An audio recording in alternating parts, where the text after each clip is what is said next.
We recently welcomed internationally known child prodigy Adoris Vitak to our campus. The author, teacher, speaker, and activist toured our campus and gave a lecture at the Full Sail Live venue to students and faculty members. Adoris' presentation, Catch Us If You Can, Learning and Teaching in the 21st Century, focused on how technology can be used to teach students of the 21st century.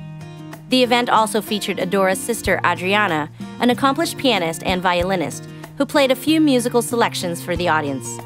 We caught up with some of the audience members after the event to get their thoughts about Adoris' lecture.